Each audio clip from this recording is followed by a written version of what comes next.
Welcome to the BMJ podcast. I'm Cameron Abbasi, Editor-in-Chief of the BMJ. The Paris Olympics have just started, and as well as sporting excellence, they hope to change the way French people exercise. But we'll hear about why using mega sporting events to improve population health isn't straightforward. Already prior to the event, they've been celebrating some of the impact of the initiatives, including in the schools, 30 minutes of physical activity, in the workplace, and across France, in many local communities, improvements to the urban design. Next, we will turn to the institution of primary care and general practice, and in particular, the importance of continuity of care. That general practice is just about access and just about today's consultation. Actually, it's all about getting to know a patient as a person, and helping that patient make their own decisions and plan their lives. After those few years in general practice, I knew the individual who had a disease as part of their life. I didn't see them as a disease attached to a name, so I just knew where they were in their lives, and I knew how this disease, or whatever it was, or the medication was affecting their day to day.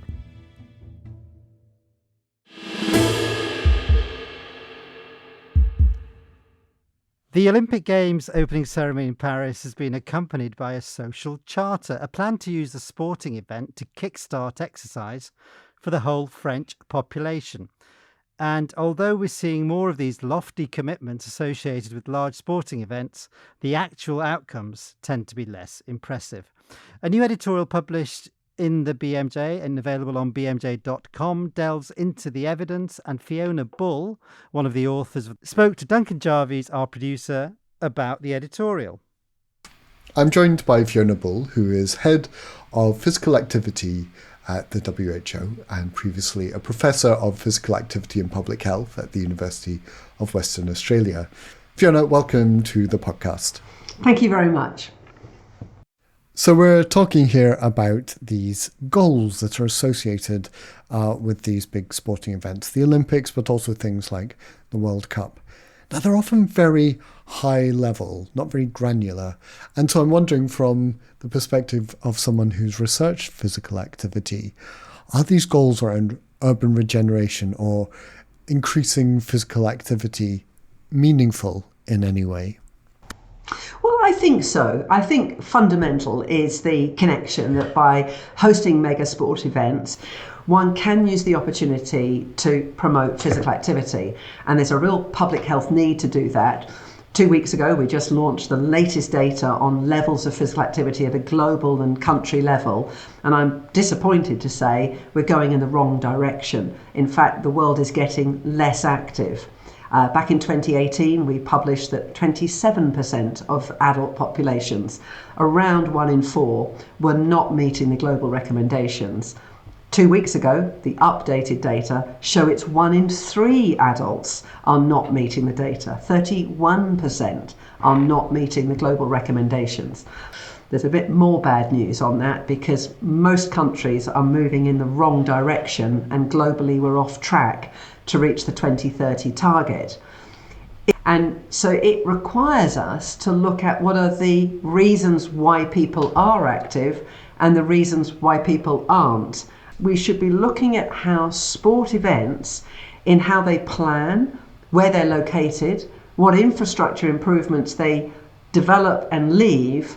How can that all add up to leaving more access and opportunities for physical activity? What you're saying there is the Games could be a catalyst. There are a point at which these plans will start to be made and made, for a whole city perhaps, instead of on a local level. It is a catalyst, and it can be a catalyst, and therefore the thinking needs to go through the vision of what it will be, not only as the event, and of course providing a safe and enjoyable sporting spectacular.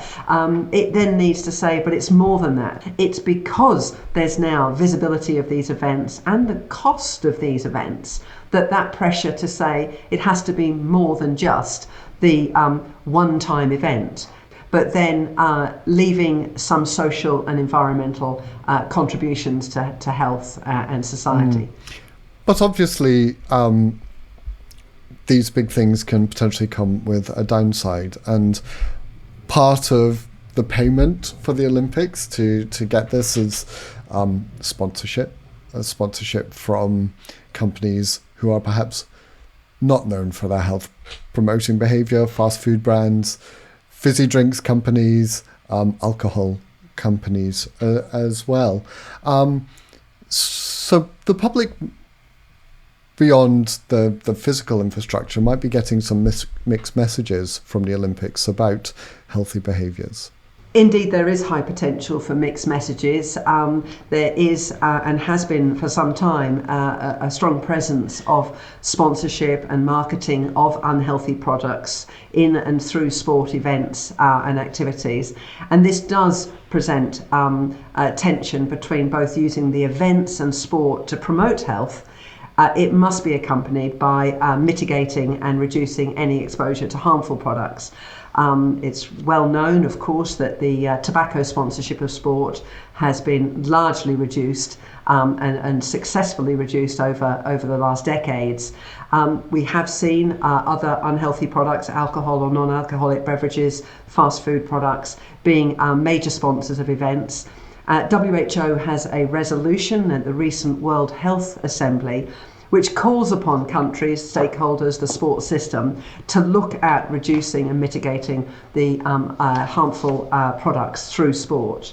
And this, of course, is all to benefit the community by improving public health. I mean, all that we've talked about here is the need for investment in physical activity. And as you say, the data shows that we're not doing well on it. I mean, the cynical might say the money would be better spent directly on physical health promotion rather than sort of going through this sporting event with these, inherent tensions in them. Well, I think sports events are held for multiple reasons, and it's certainly not the first reason to promote physical activity.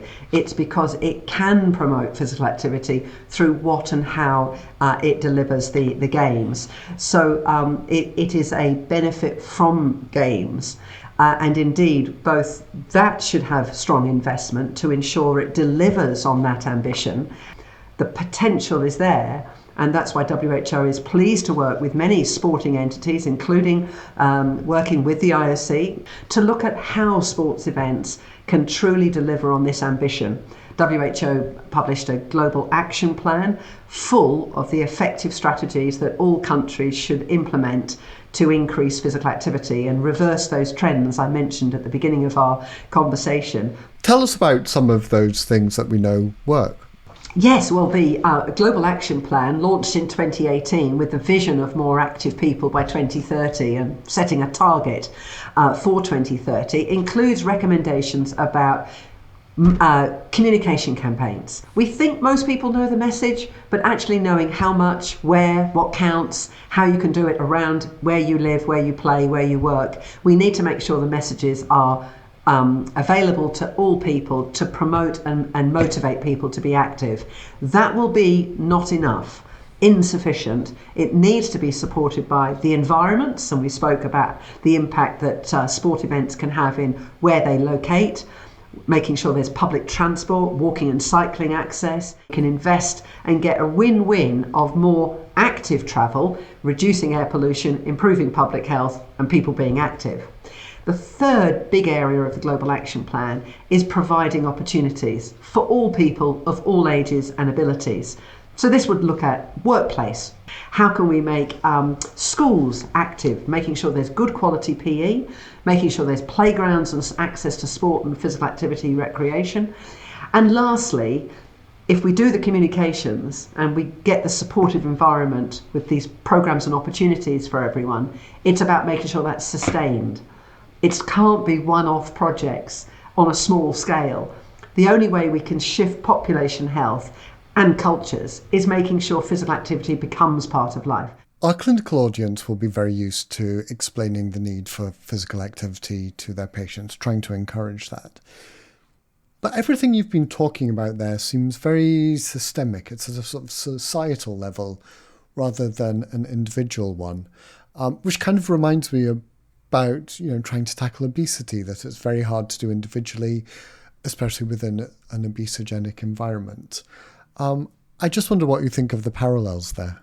Yeah, thank you. I mean, firstly, you're right that we need interventions and actions at all levels. But it's very difficult to live a healthy lifestyle in an environment that is not supportive, whether that's the marketing, the pricing, the access, cultural and social norms. And so we have to approach it from, as the Global Action Plan of Physical Activity calls for, whole of government, whole of society. It becomes what we are and what we do because we enjoy it and it's health enhancing. The environments we're living in are in places becoming less friendly. We have seen urban developments which now prioritise large areas of infrastructure for the roads and for car parking, for commercial centres. We're leaving or squeezing out the areas that are public amenities, public open space, access to nature, sports and exercise facilities in the community. That's a challenge then, because we are actually not allocating the space to what we need for living an active lifestyle, even at the level of street design. So it really is a whole of society issue to get this right and for us all to get the benefits of more physical activity and supportive environments for physical activity. I mean, what I'm hearing from you is that we know what to do, we just have to do it. I've often said that. We actually do know, and we have good evidence on these interventions that are cost effective. What we now need to do is have the leadership and the commitment of governments and communities to implement and capture that impact through good research and evaluation. And to bring us full circle back to the Olympics, I suppose the thing about these big events that give us an opportunity here is about aligning incentives and making sure that everything can push in the right direction.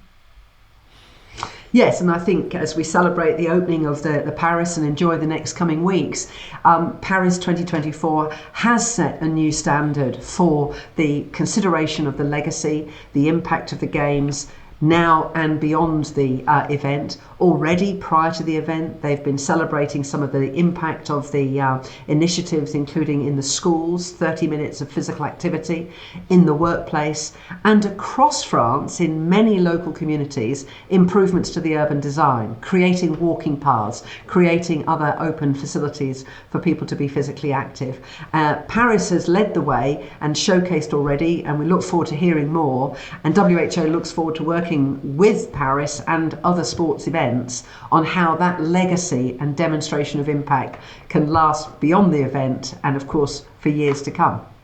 Thank you, Fiona, and your article, Olympic Games Linking Sports Mega Events to Population Physical Activity, is now available on bmj.com. We have with us Denis Perera-Gray. Denis, welcome. Thank you very much. We've also got Harry Brunjes from the English National Opera. Welcome, Harry. Yeah, good afternoon. Lovely to be here. You're welcome. And you were a general practitioner for 6 years? All of 31 years ago. Okay. Way back in the last century. We must have been in it together. Yeah. Perhaps you worked together. Who knows at some point. Right, Denis, you've written a book. Apart from everything you've done in your distinguished career in primary care and general practice, you've now written a book. Tell us about your book. Well, the book is called Just a GP, and it's a title designed to get people thinking about what is really the value of general practice, and I believe that it's quite seriously undervalued at the moment in a whole variety of ways. In what ways are those? Well, I think the first thing is that we are desperately short of GPs. The government made a very strong statement it was going to produce 5,000 more a few years ago, and it simply hasn't done it. We have 94% of all the teachers in medical schools are not GPs, when the majority of students are going to be GPs.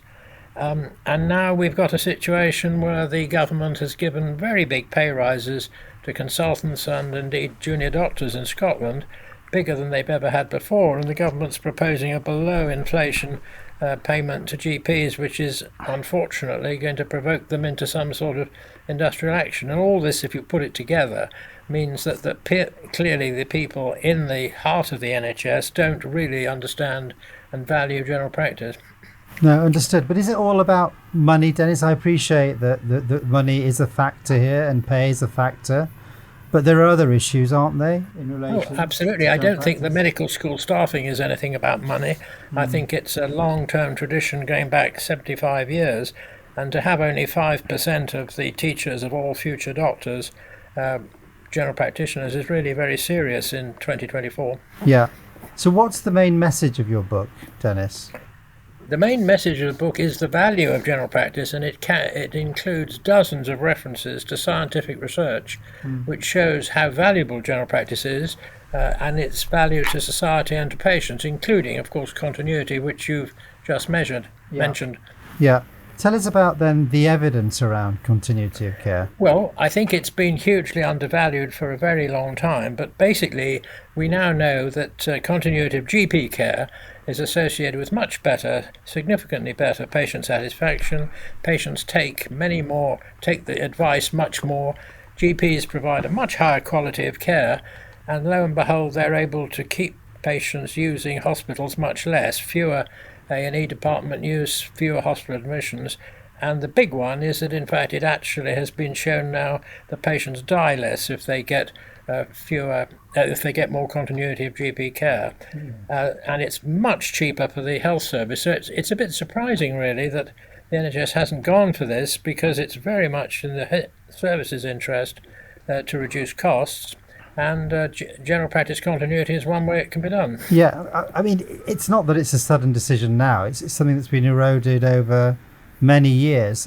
Explain a little bit about how that happened. Well, I think there were a series of initiatives which were pushing GPs into doing things that reduced continuity. One of them is simply pushing them into bigger and bigger practices where it's actually harder to provide continuity. But there are various initiatives which all suggest that GPs should do other things with other patients, even see patients in other practices, for example, when they don't know the background and they don't know them very well. So there's been a kind of thinking that general practice is just about access and just about today's consultation. Actually, it's all about getting to know a patient as a person, and helping that patient make their own decisions and plan their lives, and as a supportive colleague. And that just doesn't happen if you're dealing with strangers. Yes, no, I think it's also pretty clear that when you talk to patients and the public, that they want continuity of care. They like to get to know their doctor and see the same doctor, and for their whole family actually to get to know a particular practice. Yeah. No, I think that's very clear. And patients, absolutely, particularly older patients who have lots of things wrong with them, simply hate having to repeat their story to a strange face every time they go. Yeah. Harry, I mean, you said you practiced a while ago. I did. As a general practitioner. Yeah. Presumably in those days there was continuity of care. Yeah. What was your experience of it? Well, I can relate it to an episode of my own life now. So it's 1993 when I was last a full-time GP. So I'm happy to tell the audience here that I take a statin. Yeah. And I'd like to change my prescription from monthly to 2 monthly. We're now July. I've been trying to get an appointment to see my local doctor since January. Since January? January. So they say you've got to start it. You get this phone call thing at 8 o'clock. And I'm, as we're going to go on to, I'm busy in my life. Yes. And I haven't got time to spend 2 hours on the phone. Then I was told, well, that failed. They said, well, you can go online.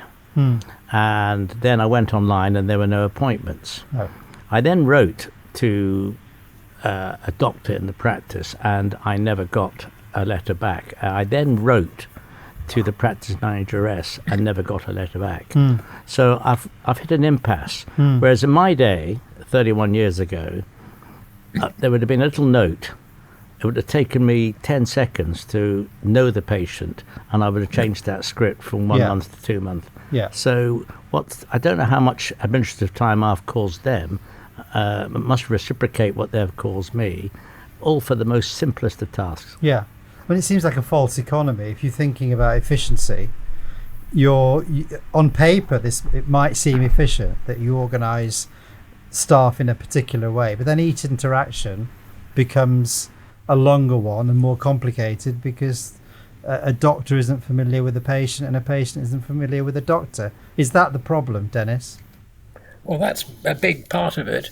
And I'm very sorry to hear his experience. That sounds dreadful to me, and it certainly wasn't like that a few years ago. But it's a very And common I think- experience now. Many. Yes, many I've heard people that, and I'm report. very sorry to hear it. Yeah. But it's not a universal experience. I think we do have to recognise there are practices that are differently organised and are actually still providing continuity. So it's not a thing that's completely gone. It's just gone in the majority of practices. Yeah, yeah. So how do we get it back, Denis? I mean, we're in a situation where there is a squeeze on funding. I mean, when you listen to what the new government is saying, it is talking about reviving general practice and primary Yes. care and community care. How do you get from a position where you've eroded it to a stage where it's barely functioning in the way it needs to something that's loved, appreciated, and fulfills the essential gatekeeper function and societal function that it used to? Well, I believe it's perfectly possible, and I would be optimistic that it can be done. But I think it does need government and NHS England to make a statement that it really does value general practice and then put its resources where its mouth is. At the moment, it's going off in a whole series of tangents and other things and is not really supporting GPs to do the core job of general practice.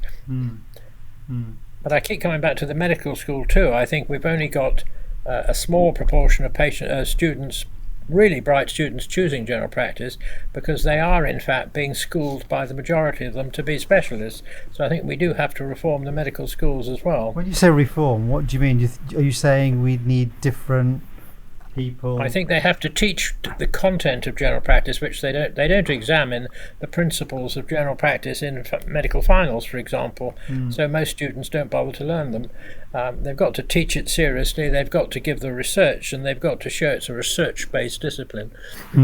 Okay. Could I show my threepence in there? Yeah, well, of course If you can. I'm allowed to. I mean, I'm sure you Editor do of that the quite readily, Harry. I just think at a distance now, and I'm not involved in the stats or the financial modelling of general practice, but I just think it's lost its romance. It was hard work. It's hard work now.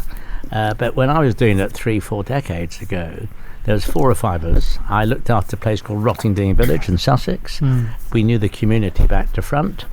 I had a relationship with the Catholic priest, the Church of England priest, the solicitor, the duty policeman, and between all of us we were able to look after the community if an old lady become confused or trouble with a child at school.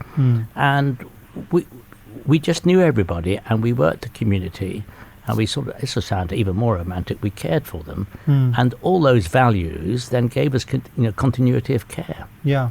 And I know this will probably be very unpopular with the modern doctors. We did our own on-call.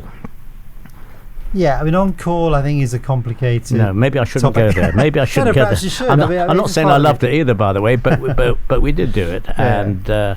And in those days I was doing a 1 and 6, and we might, but it just worked.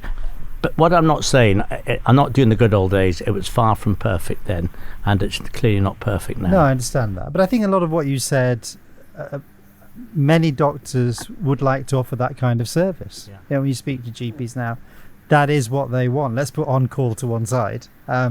Life perhaps works a little differently now than perhaps it used to. But everything else you said, I mean, every GP I talk to wants something similar to that. Is that right, Denis? What do you think? I think that's what I was also getting at. When I was at medical school, it was quite appealing to go into general practice. Harry described it as a more of a romantic notion. He would do that, of course. Well, being it's a an great opera job. lover. It has What do you think? the longest relationships with patients of any branch of medicine. It's got a huge amount going for it. It's really interesting, a wide variety of problems and a lot of responsibility. So it's still a very attractive job. It's got to be presented better. Yeah. Let's go back to your book, Denis. You said you talk about the values that are required in general practice, one of which is continuity of care. Tell us about some of the other values that you talk about. Well, I think generalism is a very important and undervalued feature of general practice. I mean, a GP takes anything that comes off the street, literally top to toe, migraine to an ingraining toenail, whereas in the specialist services, their patients are selected for them so that every patient in a cardiac clinic has got a heart problem and it's very tidy, and I think general practice, the generality and the ability to cope with a real wide range of problems is hugely undervalued and is exceptionally effective, because it enables GPs to deal with, you know, 3/4 of the work that comes in their own practice and without having to use special services at all. And so I think generalism is another key feature, and it's undervalued. Yeah, and it's something the current chief medical officer, Chris Whitty, is very keen on as well. I mean, he wrote an editorial for us on that that's very right. topic, Yeah, and you can see, I agree. So it's Yeah. getting some recognition, so that's helpful. And then the other thing is that I think there's a growing amount of research to show that what affects the health of people is very much to do with what they call social determinants, Yes. the way they live, their Yeah. poverty or not, their homes, their jobs, and all the rest of it. And really, most hospital doctors haven't got a good handle on that, whereas most GPs have. And I think the ability to think about social determinants, to know them and to factor them into advice is a huge special advantage of general practice. No, I see that. And if I'm looking from my perspective of those two things that you talked about, generalism and social determinants, it seems to me that social determinants are increasingly talked about, and you hear politicians talking about them. I mean, they don't necessarily take the right actions to address them. So that brings you back to continuity, and generalism means that by seeing patients for a variety of problems, you get a much better chance to understand the background and the social determinants that each particular patient has. Yeah, I suppose the point I'm trying to make here is that I think the one that's getting squeezed there is generalism, because although you've spoken about it, Chris Whitty's spoken about it, it would seem to me that there's still a natural, the way the system is going, it is to more and more specialism. And I happen to agree that we do need more generalism, but it's how we re-engineer the system to make it much more, to bring it back to being an established part of medical practice, both in hospital, but of course, general practice is, of course, of its essence, is a generalism. But we want medical students and young doctors to be attracted to a profession that leads them to be a generalist. And I think that isn't what's happening. Well, I agree with what you say, but to attract students, you have to demonstrate that it's really interesting job to do. Yeah. Harry, any thoughts on that?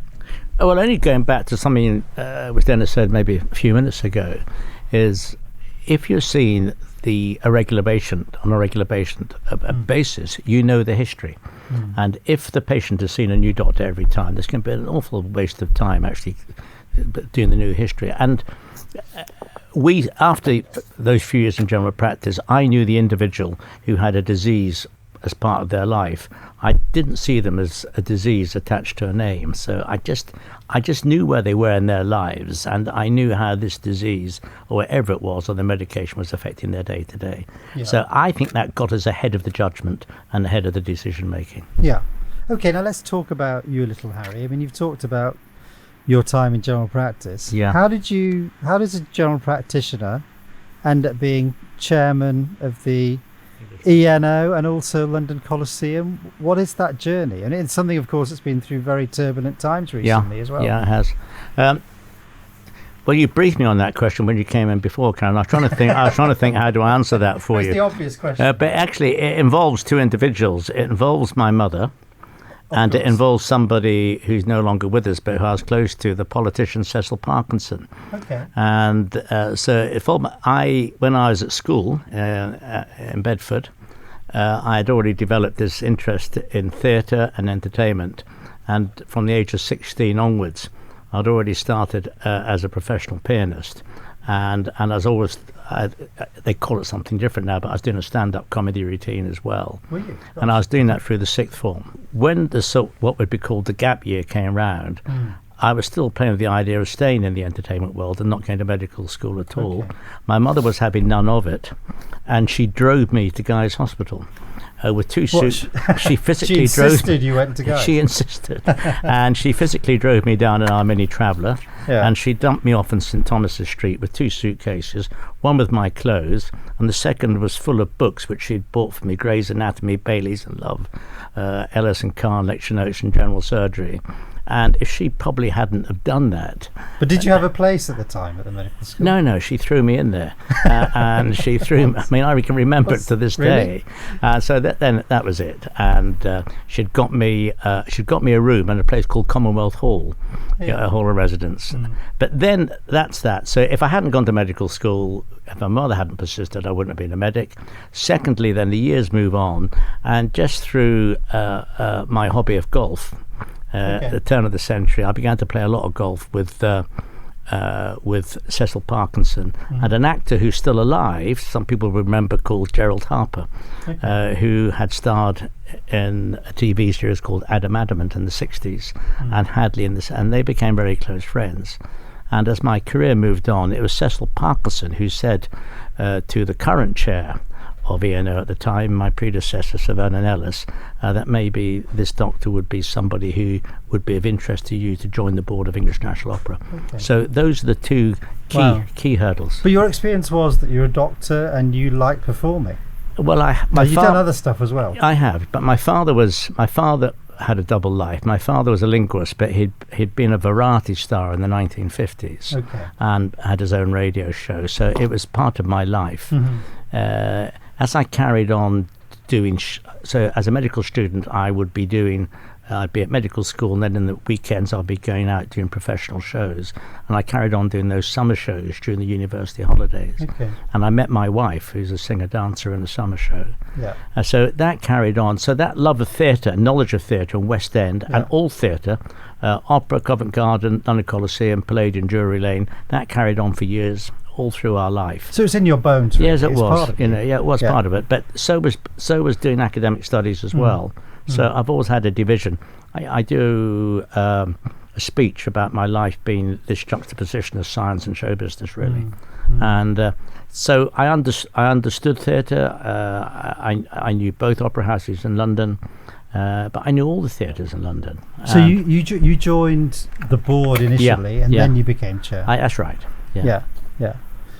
I mean, medicine can lead people in all sorts of directions. Yours is a pretty extreme example. Thank you. To end in a positive way. Thank you very much. To end up I'll take that. End up chairing the ENO and the London Coliseum.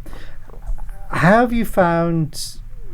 Have you applied skills that you learned during your professional training? I mean, did it help you? I get quite a lot of that, actually. I mean, it's sort of an obvious question to ask. Yes, but I can understand the question, because at the core of it is governance, and we have it's a wide-ranging brief, because there's a lot of finances involved. We're looking after the Coliseum Theatre, which is a big property, but the ENO is about opera, and it's an art form, and it's sensitive, and it's dramatic. It's about excellence. We have the ENO Orchestra, who are all hugely skilled and experienced performers. ENO Chorus, exactly the same. So you have to have an understanding of all the range of personalities and skills in individuals. It's quite complex for that, which makes it extremely rewarding and sometimes challenging in equal measure. Yeah. You had some challenging times recently. We have had some challenging times, but they have been existential threats, really. I'm always happy to say it to camera or to microphone. The ENO, in spite of some of its challenges, is extremely collegiate. I've just come from the theatre now. There's individuals who have committed their lives and careers to English National Opera and the art form. And the challenges were, when I came into role, there was a cut of 5 million in public funding, which was a lot of money. And then more recently, which you know about, you and I have spoken about it, there was, in August 22, they wanted to remove all funding completely, which we then been involved in the campaign. Of course, wedged in between that was the generic threat of COVID as well. Of course. So those are the three big issues which, as chair, I've had to have a significant part in governing and keeping your hand on the rudder, really. Yeah. I mean, during COVID, you did contribute to people's well-being. I mean, the arts, I think we'd both argue, I'm sure Denis would as well.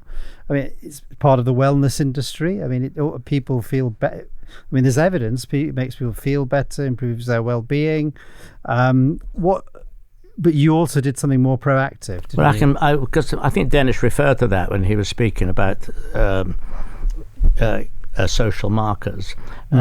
We still are very much involved in health and well-being, but when COVID happened and when the Arts Council cut came, we were more concerned about just survival and our health and well-being work. We continued with it, but it was very hard for the main focus when survival was the core focus. But we've had a very large education and outreach department for many years. And I think where you guided me to is this project called E&O Breathe. Yeah. We had this idea during COVID that in long COVID, one of the core symptomatic presentations is difficulty in breathing. Now, clearly, we can't help with the pathological reasons for that. But with our singers and our expertise, we were able to teach people to breathe better and to actually function and use all their respiratory muscles and all those techniques to, well, I suppose, if I can be vaguely clever, get more oxygen onto the hemoglobin molecule. We did a trial with St Mary's, and that trial then became an article in The Lancet, and which was published. Oh, very good. And so one of my... What did the trial show? A trial shows the efficacy that people were actually were both physically and psychologically better. They'd lost their anxiety about breathing, and they were breathing better. People with long COVID. With long COVID. And we're now looking, our next stage is actually to move this technique, social prescribing, into asthma and bronchitis and other conditions. Okay. But my line is, of course, all the years I was a clinician, I never published in The Lancet. I become chair of an opera company and I publish in The Lancet. So you haven't published in the BMJ? No. Oh, well, I have. I know, I've written for you. That's true, not a research paper. So tell us, Harry, I mean, people will know of the story of the ENO over recent years with the threats of funding cuts and the pressure to relocate. Yeah. We have a new government. What's the situation now? Well, the new government, we don't know. I mean, they're only 2 or 3 weeks old, and we were anticipating a new Secretary of State in Thangam Debonair, but unfortunately her seat, unfortunately that's politics, was won by the Greens, so we now have a new Secretary of State who we're going to be meeting shortly, Lisa Nandy. We had a good campaign, and E&O will now survive at the London Coliseum. It will have an annual London season, and over the years ahead of us now to 2029, we will be establishing a relationship with Manchester again as well. So we announced our London season at the Coliseum in May, and we'll be announcing our Manchester work in the autumn. Very good, Harry. Thank you very much. And Denis, thank you to you too. Thank you for having me. That's it for this week. Next time we'll be investigating the new cancer test being trialled in the NHS, and this claims to detect 50 types of cancer. Find out how that could be and whether it stands up to scrutiny by making sure you're subscribed to the BMJ podcast. I'm Cameron Abbasi. Thanks for listening.